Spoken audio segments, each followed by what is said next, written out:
வணக்கம், welcome back to Thoothukudi cooking. இன்றைக்கி நம்ம பார்க்க போகிற ரெசிபி மீல் மேக்கர் மஞ்சூரியன். குழந்தைங்கள்லேருந்து பெரியவங்க வரைக்கும் எல்லாருக்கும் ரொம்பவே இஷ்டமான மஞ்சூரியன் ரெசிபி எப்படி பண்ணலான்னு பார்க்கலாம் வாங்க.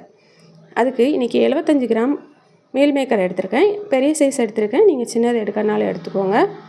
அதை வெந்நீரில் போட்டு நல்லா கொதிக்க வச்சு எடுத்துக்கிடுவோம்.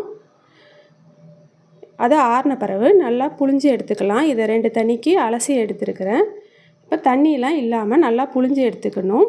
நம்ம இப்படியே முழுசாகவும் போட்டுக்கலாம், இல்லை இதை 2ஆக பிச்சும் போட்டுக்கலாம். எல்லா இதில் உள்ள தண்ணியும் நல்லா புழிஞ்சு எடுத்துருவோம், தண்ணி இருக்கக்கூடாது.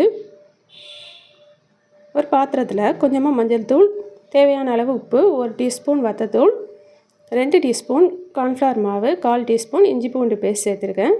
இதை தண்ணி ஊற்றி நல்லா மிக்ஸ் பண்ணி எடுத்துக்கலாம். நம்ம இதெல்லாம் சேர்க்குறதுக்கு பதிலாக சிக்கன் 65 பவுடரும் சேர்த்துக்கலாம்.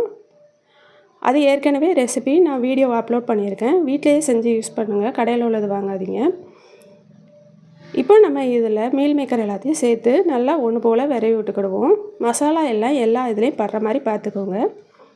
இப்போ எண்ணெய் நல்லா காஞ்சிருச்சு, இதில் போட்டு நம்ம பொரித்து எடுத்துக்கலாம். இப்போ பபிள்ஸ் நல்லா அடங்கி வந்துருச்சு. நம்ம மீல் மேக்கர் எல்லாமே எடுத்துடலாம். பாருங்கள், நல்லா சூப்பராக பொரிஞ்சு வந்திருக்குது. இதை இப்படியே சாப்பிடவே ரொம்ப சூப்பராக இருக்கும்.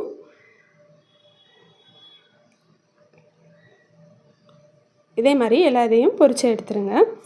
கடாயில் 2 டேபிள் ஸ்பூன் அளவு எண்ணெய் ஊற்றிருக்கேன். இதில் 4 பல் பூண்டு குட்டி குட்டியாக கட் பண்ணி சேர்த்துருக்கேன். பூண்டு கொஞ்சம் பொரிஞ்சு வரட்டும். இது பொரிஞ்சதும் ஒரு மீடியம் சைஸ் பல்லாரி நீளமாக கட் பண்ணியிருக்கேன். இதை நல்லா வதக்கி எடுத்துக்கலாம்.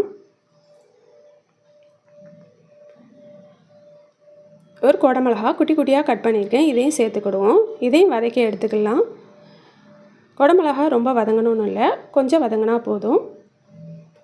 3 டீஸ்பூன் அளவுக்கு டொமேட்டோ சாஸ் சேர்த்துருக்கேன். டொமேட்டோ சாஸ் வீட்டில் செஞ்சது தான், அதோட ரெசிபி சீக்கிரமாக அப்லோட் பண்ணுறேன். 1/2 டீஸ்பூன் சோயா சாஸ் சேர்த்துருக்கேன். நம்ம டொமேட்டோ சாஸ்க்கு பாதி அளவு சோயா சாஸ் சேர்க்கணும். சோயா சாஸ் உப்பு இருக்கிறதுனால நீங்கள் இதில் சேர்க்கும் போது உப்பு தேவையான அளவு மட்டும் பார்த்து சேர்த்துக்கோங்க. இப்போ 1 டீஸ்பூன் கார்ன்ஃப்ளவர் மாவு தண்ணியில் கரைச்சி ஊற்றியிருக்கேன். இது எல்லாம் நல்லா மிக்ஸ் பண்ணி விட்டுறலாம். இது லேசாக ஒரு கொதி வந்துடட்டும். அதுக்கப்புறம் நம்ம பொரித்து வச்சுருக்க மீல் மேக்கர் எல்லாத்தையும் இதோடு சேர்த்து லேசாக விரவி விட்டு இறக்கிட்டோம்னா நம்மளோட மஞ்சூரியன் சூப்பராக ரெடி ஆயிடுச்சு. கார்ன்ஃப்ளவர் மாவு சேர்க்குறது ஆப்ஷனல் தான், நம்மளோட கிரேவி திக்னஸ்க்காக தான் நம்ம கார்ன்ஃப்ளவர் மாவு சேர்த்துருக்கோம். அது தேவையில்லைன்னா ஸ்கிப் பண்ணிடுங்க. இப்போ மீல் மேக்கர் மஞ்சூரியன் சூப்பராக ரெடி ஆயிடுச்சு. நாங்கள் சாப்பிட போகிறோம். நீங்களும் உங்கள் வீட்டில் செஞ்சு பார்த்து சாப்பிட்டு எப்படி இருக்குன்னு சொல்லுங்கள். என் சேனல் பிடிச்சிருக்குன்னா லைக் பண்ணுங்கள், ஷேர் பண்ணுங்கள், சப்ஸ்கிரைப் பண்ணுங்கள். ஏற்கனவே சப்ஸ்கிரைப் பண்ண சப்ஸ்கிரைபர்ஸ்க்கும் வியூவர்ஸ்க்கும் என்னோட நன்றிகள். நன்றி, வணக்கம்.